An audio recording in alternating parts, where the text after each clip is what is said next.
Good afternoon. Thank you all for joining us today. I'm Bill Schmaltzel, a partner in Mayor Brown's Chicago office. I'm a member of our tax controversy group where I represent clients in all stages of tax litigation, including audits, administrative proceedings, the United States Tax Court, Federal District Court, and the Courts of Appeal. Joining me today as my co-presenter is my colleague, Mei Chow, who is also a member of our tax controversy team here in Chicago. Today, we will cover the IRS approach to transfer pricing audits, a look at the TIGTA report, with a focus on how the findings in that report may impact the tax audits that you experience. As we go along, we hope that you will ask questions. If you would like to ask a question, please use the Q&A panel on the right side of your screen. We will make every effort to answer them towards the end of our webinar. If you are unable to answer your question during the presentation, we will follow up with you directly once the webinar has ended. Regarding CLE credits, we will be providing an alphanumeric code at some point during the presentation. In order to receive CLE credits, participants must record this code on the virtual sign-in sheet that was emailed to you along with the log-on instructions for today's program. With that, let's get started. The impetus for today's webinar is the TIGTA report entitled Barriers Exist to Properly Evaluating Transfer Pricing Issues. The report is dated September 28, 2016, but was not released to the public until early November. The report is important since transfer pricing matters constitute 46% of LB&I's total inventory. May, could you give us a bit of background on TIGTA? So by way of background, TIGTA is an office that provides independent oversight on IRS activities. And one of their goals is to improve fairness, efficiency, and effectiveness in administering the tax system. TIGTA is organizationally located within the Department of Treasury, but functions independently of the department and all other Treasury offices and bureaus. This 2016 report is TIGTA's first audit report that is focused on transfer pricing issues. One thing to keep in mind before we dive in here is that the report studied the transfer pricing practice in international business compliance organizations in the LB&I division. For most of the period TIGTA studied here, the transfer pricing practice was part of the Transfer Pricing Operations Branch, indicated in red, and the International Business Compliance Organization was its own branch of LB&I International, indicated here in purple. Then, in February 2016, LB&I underwent a reorganization such that it had subject matter practice areas and geographical compliance groups. So the transfer pricing practice is now under the Treaty and Transfer Pricing Operations practice area, indicated in red, and what was formerly the International Business Compliance Group is now the Cross-Border Activities practice area, indicated in purple. Just something to keep in mind is that the recommendations for international business compliance will now fall to the cross-border activities practice area. These organizational changes within LB&I occurred alongside other changes, including the move to the campaign approach, which we will discuss more later. These recent changes fall within a larger trajectory of changes to the LB&I organization and exam process since at least 2014, which has been motivated by resource and personnel constraints in the face of growing responsibilities. Overall, TIGTA made 4 findings and 7 recommendations. 2 of which IRS management agreed to, 3 of which the IRS partially agreed to, and 2 of which IRS management did not agree to. The 4 principal findings were as follows. The transfer pricing audit roadmap, a guideline for how to conduct transfer pricing audits, is not being consistently followed by IRS employees. Second, transfer pricing issues that might need assistance from transfer pricing specialists are not always identified for specialized review. Third, the IRS is not measuring the outcomes of its transfer pricing efforts even in light of its newly adopted campaign approach. Lastly, the transfer pricing adjustments proposed by exam are being sustained at a very low rate through the appeals process. Today, we will be walking you through these findings and recommendations and discussing how they and the IRS responses to the findings might impact your interaction with the IRS on transfer pricing matters. So the first finding in this report was that employees might not be consistently following the transfer pricing audit roadmap. By way of background, the transfer pricing audit roadmap was released in 2014 by the Transfer Pricing Operations Group as a toolkit organized around the transfer pricing audit timeline. It breaks up the expected 24-month audit cycle into 3 phases: preparation, execution, and resolution, each with a set of audit steps. LB&I had rolled out this transfer pricing audit roadmap expecting not only its employees, but also taxpayers to use the roadmap as a way to help prepare for an audit cycle. Under the transfer pricing audit roadmap, the planning phase involves the pre-examination analysis, opening conference, taxpayer orientations, and preparation of initial risk analysis and examination plan. This is a phase when the IRS will be reviewing the relevant tax returns for the controlled transactions, and when the examiners will be looking at the taxpayer's financial information and researching background information about the taxpayer's business and industry. The IRS examiners will be developing their hypothesis of the case. Of particular note during the planning phase are the taxpayer orientations, which include the financial statement orientation, and this involves a close look at how the entity is organized, its financial statements, and its accounting practices, and the transfer pricing orientation, where the taxpayer will be expected to provide information on its intercompany transactions, including its rationale for these intercompany transactions, and its transfer pricing documentation, including its selection of transfer pricing methods, who prepared the transfer pricing documentation, and how that preparer obtained information to prepare the report. The execution phase involves fact-finding and information gathering and issue development. Fact-finding means more IDRs will be issued, and examiners might request interviews with personnel at the taxpayer's company, or they might plan to conduct site visits. The exam team will also meet with the taxpayer to confirm material facts in order to refine their working hypothesis. Issue development involves examiners analyzing whether the taxpayer's method is the best method and drafting the background facts to be used in the NOPA. The resolution phase involves issue presentation, issue resolution, and case closing. Issue presentation involves examiners meeting with the taxpayer to discuss the IRS's finding before finalizing the NOPA. The final NOPA should be issued after the issue is fully developed and resolution steps are concluded. Here's the suggested timeline from the Transfer Pricing Audit Roadmap based on the expected 24-month cycle, with approximately how long each phase is supposed to take. The roadmap includes advice and links to reference material for each of the phases and audit steps. The roadmap stresses that the exact timing of the audit steps isn't rigid, and the roadmap is not intended as a template because every transfer pricing case is unique and the team will need to exercise its own judgment about how best to use these guidelines. It's the steps and advice of the roadmap that are especially meaningful.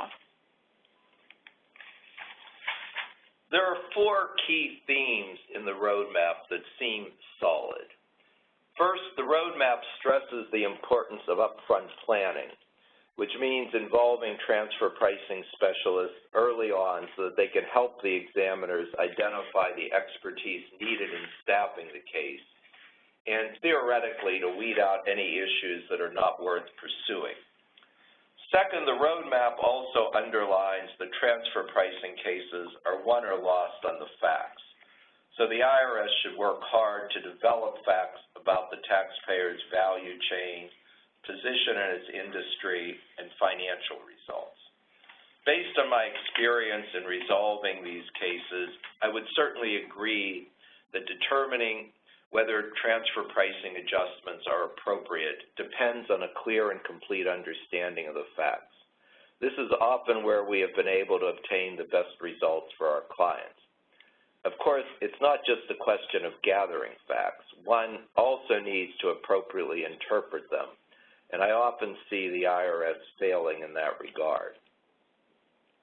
The roadmap's third major theme is that the point of a transfer pricing audit is to determine a reasonable result under the facts and circumstances of the case.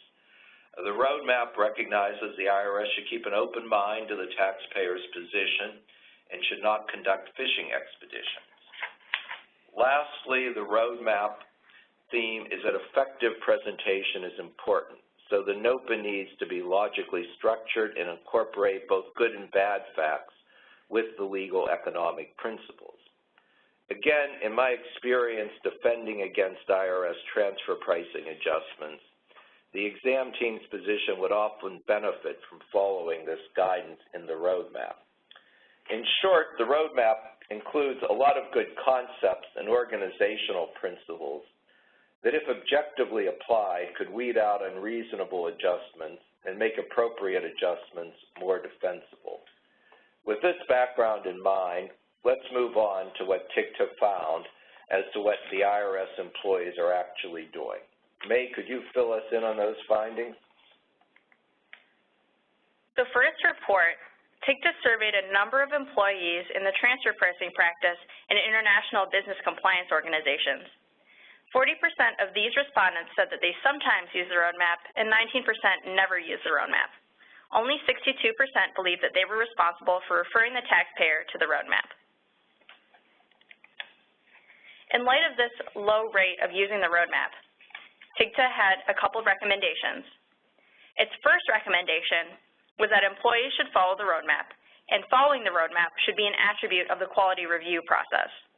By way of background, the quality review process is now known as the LB&I examination process, and this is just a document that outlines an organizational approach to conducting LB&I examinations generally.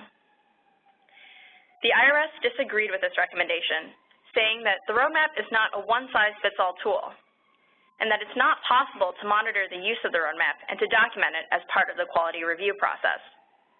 The IRS said, alternatively, it could finish revising the roadmap and then develop mandatory roadmap training for all employees who are involved in examining transfer pricing issues on the proper use of the roadmap. The Office of Audit, TIGTA's comment replying to this response was that the IRS should make sure that the use of the roadmap is a part of employees' workload case reviews that's done by managers. The IRS comment that one size doesn't fit all is not completely linked to exactly what they are objecting to in the TIGTA finding. If the IRS is taking issue with the steps that are provided, the overall conceptual steps in the roadmap, that would seem troubling for taxpayers because all the steps outlined seem to be quite meaningful. For example, I'm hard-pressed to think of a situation where an audit would not be helped by having a pre-examination of the issues to decide what, if anything, is worth pursuing, or when not having an initial risk assessment in place before conducting information gathering would be preferable. Likewise, the roadmap emphasizes the importance of communicating with the taxpayer, including providing the taxpayer with a risk analysis and audit timelines. I really can't see where one size would not fit all for these high-level concepts. So while I see a flexibility thing, these types of principles seem to be very solid. By contrast, if the IRS is concerned about being able to fit all of the steps within the time frame that they show in their little template, that might make more sense that the IRS does not want to straitjacket its employees. Still, if particular deadlines are being missed regularly, it would seem that the IRS should be looking at whether more training is needed so that the employees could become more efficient and actually meet those guidelines, or whether the time frame itself is simply not feasible and should be modified. So even if the IRS response is limited to timing concerns, it still seems strange they are not more concerned that the roadmap seems largely not to being followed. So moving on to TIGTA's second recommendation, TIGTA recommended that taxpayers should have a clear understanding of the roadmap and that the IRS should give taxpayers the roadmap before beginning the examination, and the IRS should require employees to consistently use the roadmap. The IRS partially agreed with this recommendation. It said that it will provide taxpayers with information to gain access to the roadmap. This means giving taxpayers information that lets them access the most current version of the roadmap at the beginning of the exam engagement, the opening conference. The IRS will instruct its transfer pricing professionals to discuss the roadmap with taxpayers and will encourage transfer pricing examiners to use the roadmap as a guide. However, they will not require their employees to consistently use the roadmap. TIGTA's comment replying to this response was that it's not obvious how the IRS is supposed to be making sure that its employees are consistently providing and discussing this information without also having some verification that this requirement has been fulfilled. Given the IRS response to TIGTA's findings, it seems clear that agents will not be required to meticulously follow the roadmap in conducting audits. Nonetheless, one can still probably expect the roadmap to have some impact on audits. First, there's a matter of timing. It seems clear that the IRS will now issue the mandatory transfer pricing document, IDR, with the initial IRS contact letter instead of at the opening conference. So you probably should expect that timing change to occur in your audits. Next, when the IRS is following the roadmap, you can expect to receive some information about how to access the roadmap online at the opening conference, enabling you to readily find what the current state of the roadmap is. Additionally, with the recommendation that IRS employees need to be trained to use the roadmap, probably means that there will be some pressure on agents to follow the roadmap more often. This could mean that taxpayers will be expected to prepare more for transfer pricing audits at the outset, with more detail on transfer pricing to correspond with the roadmap steps, especially at the transfer pricing and financial statement orientations. On the upside, the emphasis on the exam team creating a timeline with milestones and an estimated completion date would certainly improve certainty for the taxpayers. Furthermore, even if the agents are not going to be compelled to use the roadmap, it does give you a tool to discuss with the exam team about how they are pursuing the audit. Why they are investigating certain issues, what the appropriate scope of the IDR should be, what's an appropriate timeline. You can go back and point the IRS management team to things like, well, the roadmap says that you were supposed to do a risk assessment. Where are we on that process? You may not get the answers at the level of satisfaction you would like, but at least the roadmap gives you a tool for discussing what would be reasonable expectations of how the audit should be conducted. It would also make sense during the planning phase in trying to identify the main issues and to provide, think about how you can provide the best documentation to support your narrative of the case. The transfer pricing orientation meeting is an excellent opportunity to persuade the IRS why the taxpayers' transfer pricing methods and analysis are appropriate. Once the IRS enters the execution phase, which is designed to be a more in-depth, this means the IRS has already decided to commit significant resources to auditing the transfer pricing issues. So it's to the taxpayer's advantage to try to convince the IRS at the outset that even going into the execution phase is not a worthwhile expenditure of resources. It's a win-win for both sides if its unnecessary issues can be taken off the table. Try to optimize that taxpayer orientation meeting as an opportunity to showcase your view of the case. If the examination does transition into the execution phase, you should try to assess where the exam team's audit plan is focused and adjust your strategy accordingly. The second takeaway I would say is taxpayers should be sensitive to what information is available about the company publicly and on the internet. As part of its preparation, the IRS will almost certainly review 10-Ks and other publicly available information to learn about the company's operation and financial results. Unfortunately, this publicly available information often overstates the role of research and other intangibles and gives relatively less weight to the manufacturing operations. You may need to be thinking about this so that you can prepare appropriate materials to keep the agents focused on the appropriate balance for your company.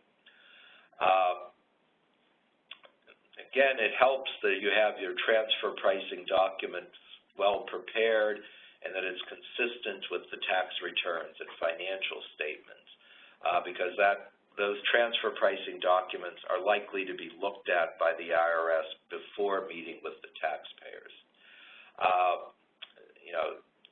In light of how intensive a transfer pricing audit can be, it's important to gather the relevant documentation and have your narrative ready at the orientation. It's also a good practice to have a well-organized document management system in place ahead of time so that important documents are accessible so that you can quickly respond to the IRS requests. You also want to know what information out there that might be problematic so that you can try to prepare the best possible responses. Finally, even if the IRS employees you're working with tend to be following the transfer pricing roadmap, I wouldn't be overly optimistic that the 2-year timetable in the roadmap will be strictly followed. IRS management has objected to being able to follow the roadmap in every instance, and I think that's particularly true with being obliged to follow the 2-year time pattern. If you have a complex fact pattern, your audit is almost certainly to go beyond the 2-year template in the roadmap. Now let's move on to the second finding in the TIGTA report, which points to some bottlenecks within the IRS and the transfer pricing exam process. So this finding was that not all transfer pricing issues are being identified for specialized review. TIGTA found that only 20% of transfer pricing issues come to the transfer pricing practice through the Specialist Referral System, with the rest coming from coordinated industry cases. There are discussions about a potential phase-out of the coordinated industry program, so having a more robust referral system may be important. Before we dive in further, though, most taxpayers who do participate in the coordinated industry program, so many people in the audience today, won't see the issues with the Specialist Referral System that we're about to discuss as a big problem or a big change, because they're likely to be working with the transfer pricing practice employees anyway. The biggest change is for people who aren't already working with the transfer pricing practice on a regular basis to begin with. So back to the report's finding.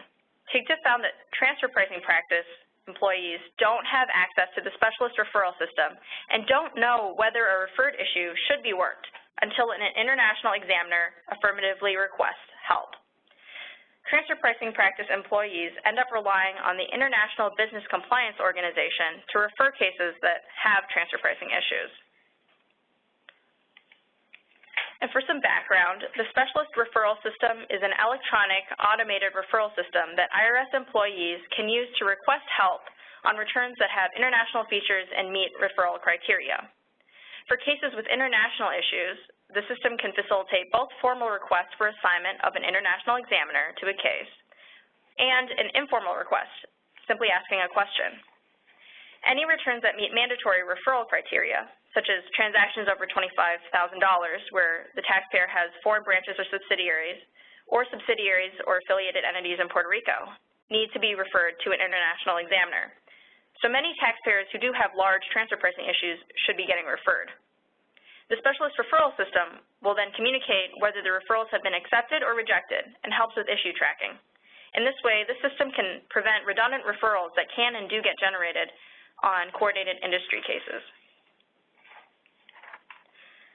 So here was TIGTA's recommendation in light of the lack of access that transfer pricing practice employees have to the system. Its third recommendation was that the IRS should make sure that transfer pricing practice employees have full access to the Specialist Referral System and that they work with the International Business Compliance Organization collaboratively so that transfer pricing issues are consistently identified and directed for specialized review. The IRS disagreed with this, saying that it's up to the geographic practice areas who are supposed to be responsible for referring cases with international aspects. However, LB&I will recommend that transfer pricing practice managers have access to review a return with potential transfer pricing issues for assignment, and this will be similar to the level of access that managers in the cross-border activities group have.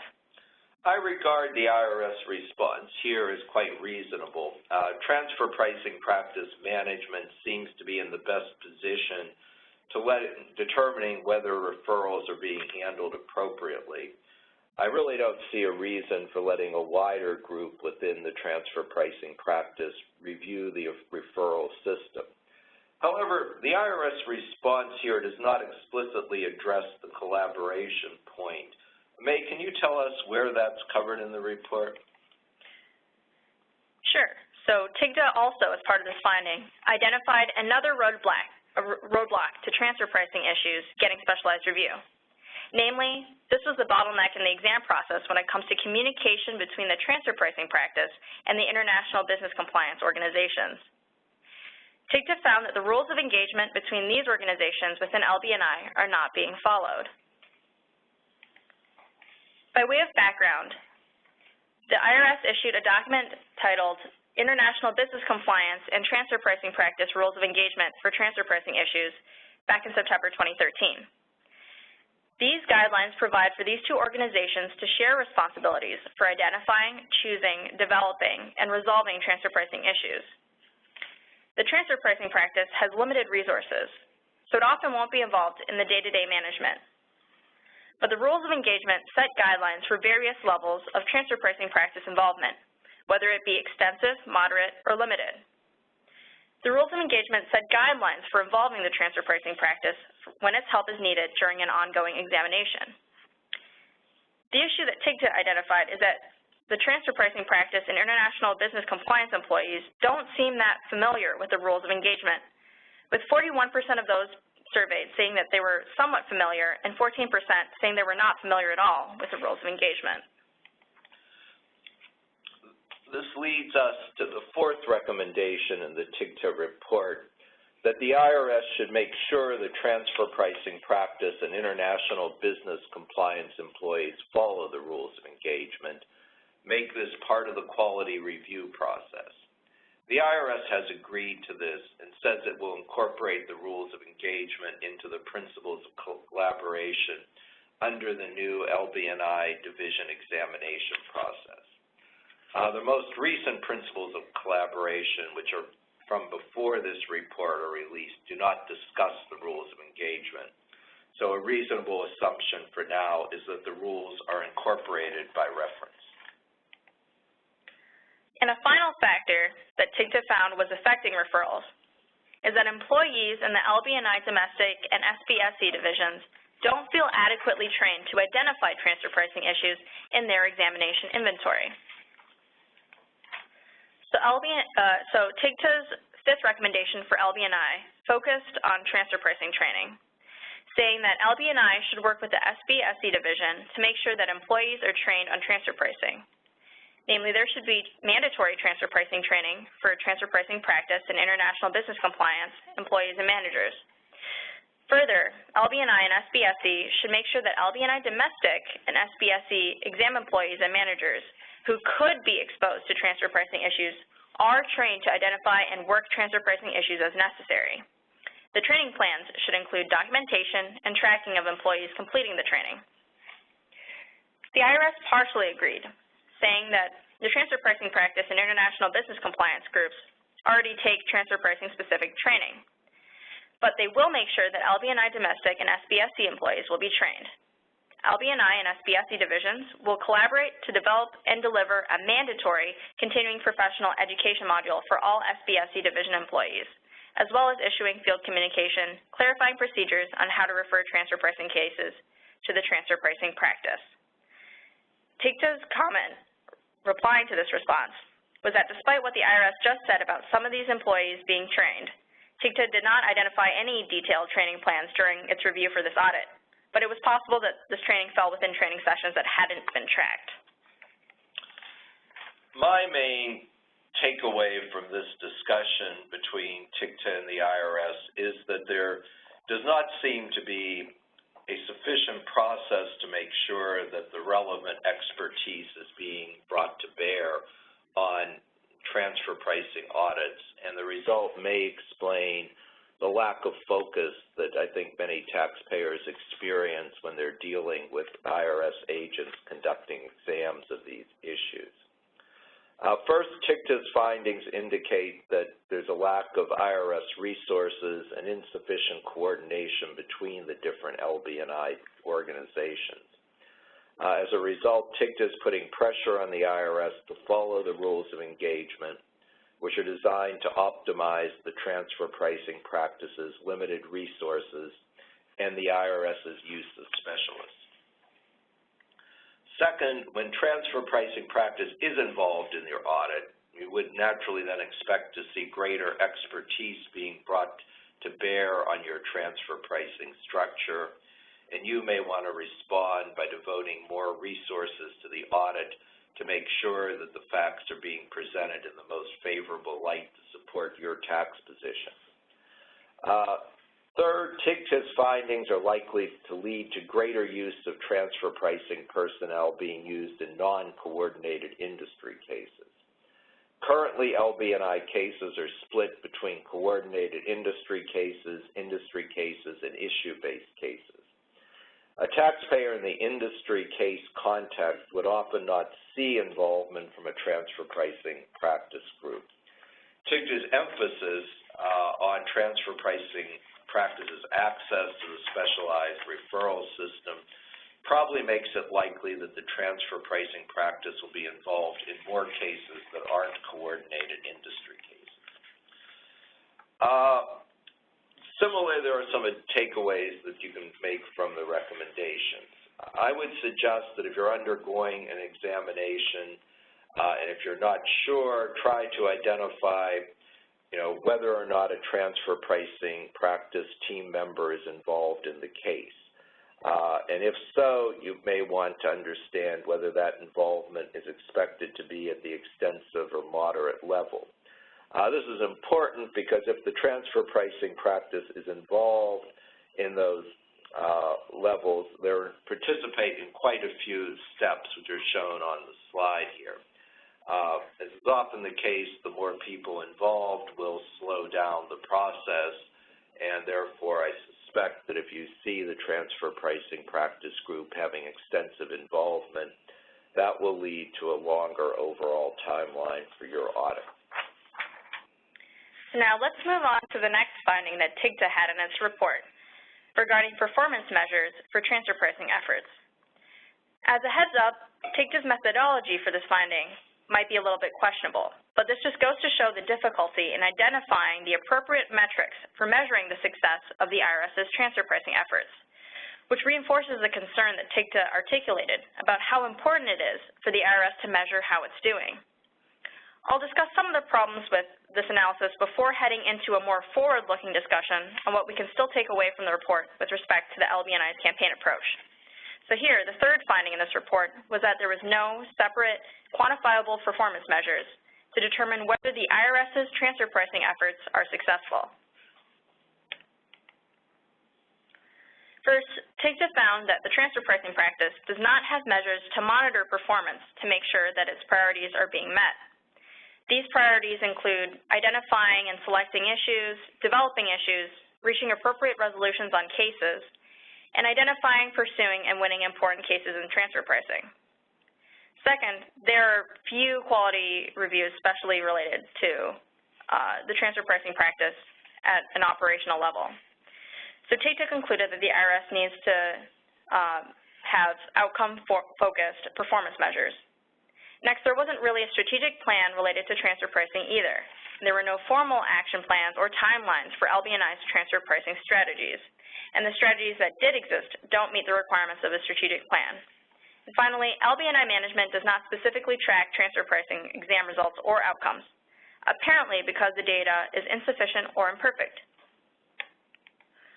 So TIGTA did its own analysis to try to measure the efficiency of the transfer pricing exam process, but they might actually have established how difficult it is to find the appropriate metric to measure effectiveness or success. What they did was, looking at closed cases from 2012 to 2014 with transfer pricing issues, they used inventory aging as this metric, namely the number of days between opening and closing the transfer pricing portion of each exam. They found that exams with at least one transfer pricing issue that were more than 5 years long had fewer positive net total assessments than shorter examinations. Here in the first column is the assessment amounts for examinations that take less than 5 years, and the other small columns are for longer examinations, namely 6 to 10 years and 11 to 15 years, and exams that have unindicated length. And then in this next graph, net total assessments includes both transfer pricing and other assessments, because TIGTA said that they were not able to isolate the specific dollar amounts related to transfer pricing. TIGTA also did a comparison of exam assessment amounts and related labor costs. As you can see, net assessments reaches a low per hour worked when the exam is longer, at 11 to 15 years long. Meanwhile, labor cost per hour is highest when the exam is that long. Note that for both of these graphs, the number of longer examinations is much smaller than the number of shorter examinations. There were more than 5,000 examinations that were shorter than 5 years, but less than 200 for each of the other ones, and there were only 4 examinations that lasted between 11 and 15 years long. So the blue bar on the graph might look big, but you have to keep the large number of examinations into account because we're talking about totals here. Now here is something that we put together that shows you the averages instead. The first blue column averages out to slightly less than $2 million per examination, and the second yellow column averages to a little more than $2 million per examination.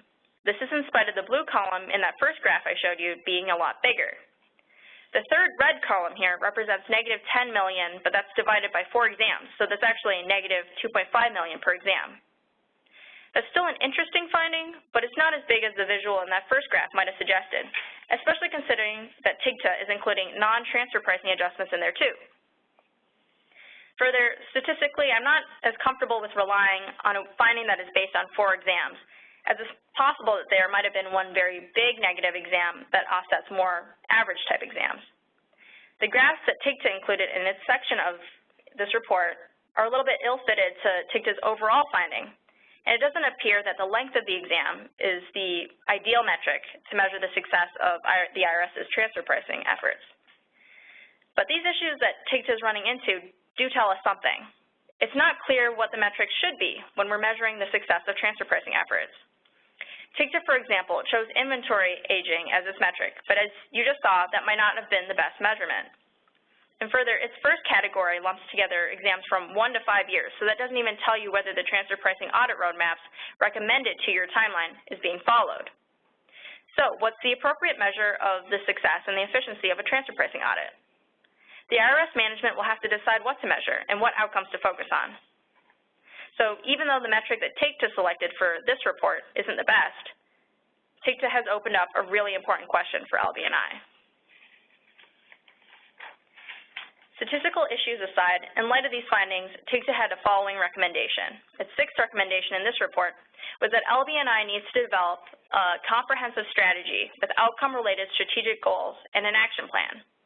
It also needs to measure the success of transfer pricing exams, which includes the dollar amount of exam adjustments and assessments. The IRS partially agreed to this recommendation. They agreed that a comprehensive exam strategy would be appropriate, but they didn't think that a strategic plan should exist at the practice area level because LB&I is already implementing its campaign approach, which we'll discuss soon. The IRS maintained that the campaign process will include good feedback mechanisms. And the IRS disagreed with having to implement a record system that links exam adjustments and amounts assessed. They said that LB&I exams and NOL positions are just too complex to do this. TIGTA's comment replying to this response was that the IRS really does need to measure success, and they had actually already previously agreed to provide compliance results used to develop campaigns in response to another TIGTA audit report on the IRS's campaign approach. In that report, TIGTA had found that the data underlying the LB&I campaign approach was imperfect, and LB&I had agreed to provide compliance results going forward. So we just mentioned campaigns earlier. So here's some background on LB&I's recent shift to campaigns. LB&I has in the past few years been moving towards implementing a campaign approach which is issues-based. Campaigns are intended to focus exam personnel, time, and resources on issues that have higher compliance risks. Campaign issues will be selected by using data analysis to identify areas of noncompliance and by generating feedback from IRS employees and the tax community. The existence of an item on a return that is a focus of a campaign doesn't necessarily mean that a taxpayer is not compliant, but it does mean that the IRS believes there is a risk of noncompliance. A campaign on a particular issue can include not only issue-focused audits, but also guidance and notices articulating the IRS's position and new forms and instructions, published practice units, and outreach to practitioners and stakeholders. The IRS might also issue soft letters to taxpayers with regard to a particular item or issue on a return. On January 31st this year, the IRS announced the initial rollout of LB&I campaigns. 13 campaigns were selected for this initial rollout, and the issues are listed on the slide. So each of these issues has a lead executive assigned to it, and most of these campaigns fall to the Enterprise Activities Practice Group, with a few going to other subject-specific practice areas. But the only campaign so far that's explicitly focused on transfer pricing is the Inbound Distributor campaign, assigned to treaty and transfer pricing activities. An inbound distributor situation involves a foreign multinational company with a U.S. subsidiary who purchases goods from related parties and then distributes the goods. In its campaign announcement, the IRS is saying that U.S. distributors are incurring losses or small profits on U.S. returns, which might not correspond with their functions performed, and sometimes, these U.S. distributors should be entitled to higher returns in arm's-length transactions.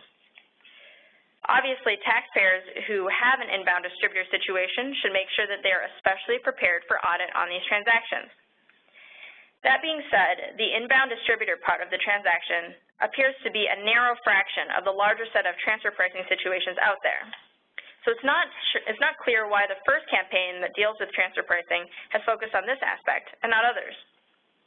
Taxpayers can expect more campaigns to be announced in the future, and this might include campaigns that deal with transfer pricing issues as well. The recent campaign announcement also raises a number of questions. Although the IRS's announcement of the campaigns identifies the areas where LB&I wants to focus, it doesn't give much information or detail on how the campaigns will be implemented or what taxpayers should expect. It's also unclear right now how the campaigns on these issues will fit into LB&I's current audit and appeals process. And contrary to the IRS's response to TIGTA's recommendation, it's not clear from the campaign announcement how exactly LB&I is supposed to measure the success of its campaigns. TIGTA's discussion of performance measures in campaigns indicates that LB&I lacks a measurement standard to determine how its performance on transfer pricing issues is being developed, and appears to lack a strategic campaign as to how to approach the transfer pricing issues. This seems consistent with my sense that agents often seem to lack a clear sense of why they're pursuing an adjustment. If the IRS lacks a central plan as to how to pursue transfer pricing cases, it's not surprising that the individual agents are going off in a variety of directions. LB&I's response to TIGTA's recommendation focuses on their adoption of the campaign approach. This seems somewhat contradictory, however, since LB&I's campaign approach is intended to be driven by data. And the TIGTA report strongly suggests that the metrics for determining the efficiency and effectiveness of transfer pricing audits is lacking. An earlier TIGTA report, which we referenced, considered the possible data based on issues that could be used to support LB&I's shaping of campaigns. And that report found a number of shortfalls in LB&I's collection of compliance data. TIGTA had little success in that report of being able to use the existing issue tracking data to identify appropriate areas for audit. Hence, LB&I seems to have a lot of work to do to ensure that it has the data it needs to determine what its priorities should be under the campaign approach. Certainly, to me, not clear that the campaigns that were recently announced focus on the most productive audit targets. For example, the campaigns currently do not include a campaign focusing on the outbound transfer of intangibles. In my own experience, a lot more cases are being pursued by agents focusing on outbound transfers as opposed to the inbound distributors. Further, I would expect that the potential for a large adjustment is much greater when dealing with an outbound transfer of technology rather than trying to adjust the profit of an inbound distributor. The absence of sound metrics to formulate campaigns could become even more important if LB&I's shift to the campaign approach coincides with the phasing out of its coordinated industry cases program. Practically speaking, there will probably be a great deal of overlap between taxpayers who have historically been in the coordinated industry cases program and taxpayers who might fall under campaigns addressing transfer pricing. However, some practitioners have predicted that the coordinated industry case program will be eliminated, but that the largest taxpayers will remain under continuous IRS audit. To date, though, the IRS has not said anything specifically about that. So now let's move on to the last finding in the TIGTA report, namely the low survival rate of transfer pricing adjustments through the appeals process. TIGTA found that the IRS does not have its own performance measures to see how transfer pricing adjustments hold up through appeals. TIGTA did its own analysis looking at 213 exams that have at least one transfer pricing issue with appealed adjustments. As you can see here, original proposed adjustments totaled $10.5 billion. That's the top bar. The middle bar shows the assessments after going through appeals, which is $2.0 billion. This means the appeals process resulted in a reduction of $8.5 billion, and this is a very low sustention rate. Similar to the last finding, it appears that TIGTA's calculation of adjustments includes both transfer pricing and non-transfer pricing issues because the data source on the examinations is the same. TIGTA also found out that exam employees might not be getting the feedback they need about whether their transfer pricing adjustments are being upheld.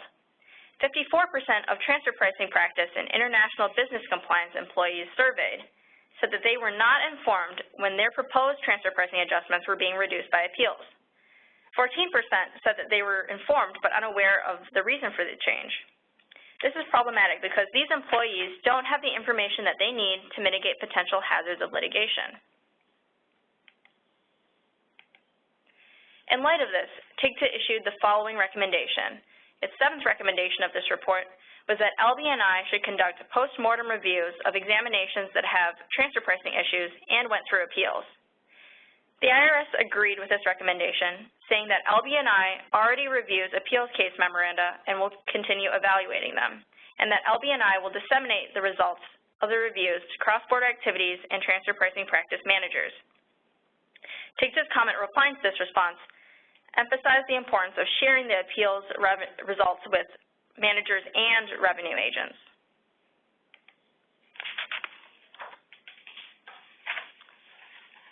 Despite the limitations on the data, TIGTA's findings certainly appear to establish that a very substantial portion of transfer pricing adjustments are not being sustained at appeals. Even if the data is adjusted to eliminate the impact of other issues that are being resolved at appeals, it seems clear that appeals must be concluding that many, if not most, transfer pricing adjustments are not supportable. Unfortunately, this TIGTA report does not identify the reasons why such a large portion of the proposed adjustments are being rejected at appeals. A low sustention rate could indicate one of two things is happening. Either exam is being overly aggressive in pursuing transfer pricing audits, or appeals is being more permissive than they should be in rejecting those adjustments. A lot of practitioners in private practice believe it's the former, with the issue being that exam is not conducting its transfer pricing audits wisely. However, this finding by TIGTA might make some IRS employees believe that the issue is that the appeals office is giving away what exam identified, leading to more difficulty in resolving weak cases at appeals rather than stronger cases coming out of the audits. The way in which appeals presents its case resolution may enforce this type of view that the problem lies with appeals. As many of you are probably familiar with, the exam shows its change to the adjustment that uses the exam's adjustment as the baseline. So the form implies that appeals is giving the taxpayer a break, even if the exam's position was totally unjustified. Furthermore, the more excessive the proposed adjustment is, the more appeals appears to be giving up. Hence, while TIGTA has shined a spotlight on a trend that certainly warrants investigation, I'm concerned that the result will be appeals will be more reluctant to concede weak adjustments rather than exam limiting itself to well-supported and most likely smaller adjustments. While TIGTA's recommendation that LB&I should review transfer pricing cases that go through appeals is a reasonable suggestion, how LB&I disseminates those results to the cross-border activities and transfer pricing managers could well affect how appeals responds to handling transfer pricing cases. The TIGTA report is unclear exactly on how it expects the communication to be. As a statistic that May pointed out, about 54% of the transfer pricing practice and international business compliance employees saying they had not been told suggests that TIGTA is viewing having the data sent back to the individual exam agents whose decision appeals is rejecting. At other times, the report seems to be more concerned with just a higher level review.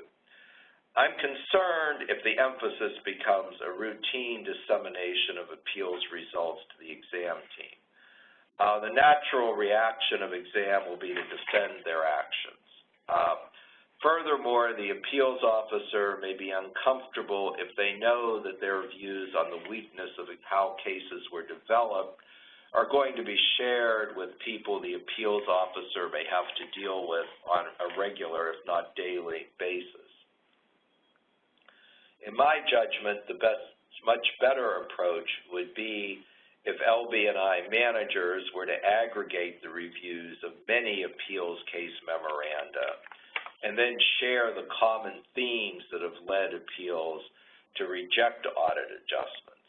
In that way, appeals officers would not have to worry about their decisions being second-guessed by the exam team that originally proposed the adjustment.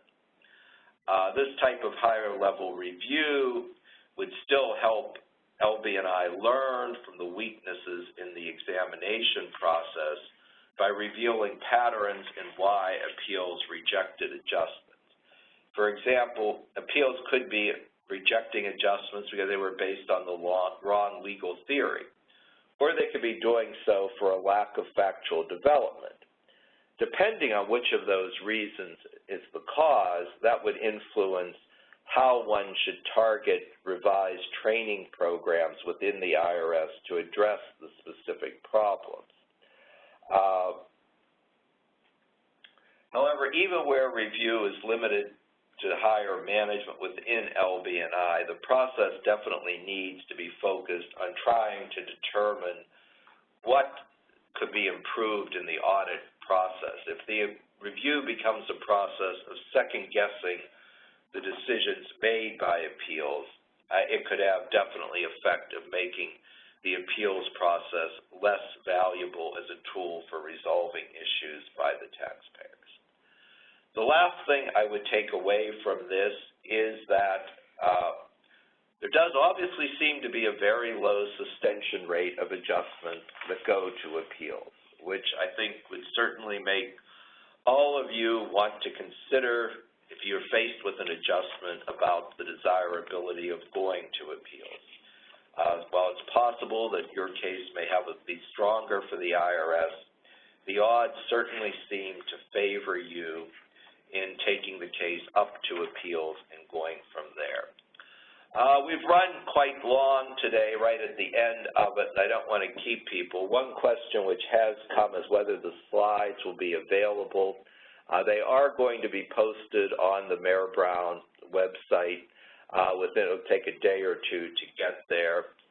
For those of you for whom we have your log-on information when you came in, we will send you a little thank you note which will contain a link to the slides as well as to a link to the audio if you wish to follow up on that.